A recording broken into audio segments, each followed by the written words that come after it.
Hi, this is Barry Paul coming at you at YouTube again with a little video off of a video shot. We're shooting from one video camera off the screen of another one, so that's why it looks kind of strange to you. Now, what you're looking at is a little bitty, what I call it, the oracle, crystal chamber oracle. And the reason for that name is because it's part of a larger unit. That little unit connects directly to the bigger unit, which is going to be what I'm building at home. I need like a conduit, so that when I communicate with my friends out in the terrestrial land, I could use that thing, the channel, whatever they're doing, down to my bigger chamber. Now, I use very common thing, like that dish on it is only a soup, a strainer for spaghetti and stuff. It makes a good reflector just because it's made out of the right material and it's got the right shape and consistency. Plus it's foldable, you can close it down, make it smaller, so if you had to put in a packet or something, you ain't got this big dish sitting out where you have to disconnect it.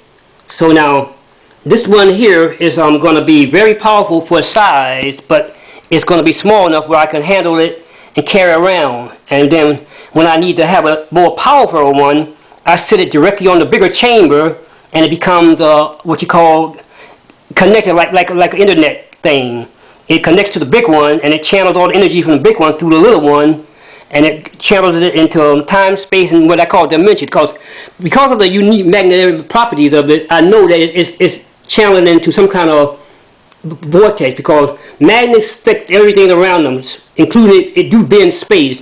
If you ever experiment with a magnet and you lay it on a piece of paper with some metal fillings, and you lay the magnet underneath the piece of paper, and then you pour metal fillings on it, you'll see a distinct shape that the metal fillings take. They're kind of like a donut ring with eccentric lines going around it like that. That's where it's bending, the force of the lines of magnetic force are bending the field around it, causing that effect. So when you hold up to things, it's going to bend a picture. If you put it near a picture tube on a TV set, it's going to bend the picture. So you got to figure that if it can affect that way, the force of it that is exerted on time, space, and dimension means that it's bending space in the immediate area of the field is producing. Though it's a very small bend, it still bends space. That's the whole point of the forces of the lines of magnetism. They bend the forces of space, time, and dimension around them. So what I'm doing is I'm simply going to amplify that and create a central bend so that when I point in a direction, it'll cause a rippling effect in that field.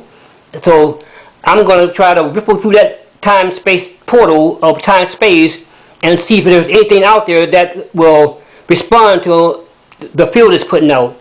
And I had to have a frequency variation, so I'm going to use what I call magneto dynamos. I'm going to call them magneto dynamos, because basically all they are, they're going to be horseshoe-shaped magnets rotating on a motorized thing, and there'll be 4 of them sitting around the base of this thing, and they'll rotate around it, and each of them will create an individual oscillational field on this thing. So you'll see some kind of effect, whatever it does. So when I get it complete, you'll be the first to see it, because I'm going to show it to YouTube. So look to it and hope for something spectacular, because I sure am.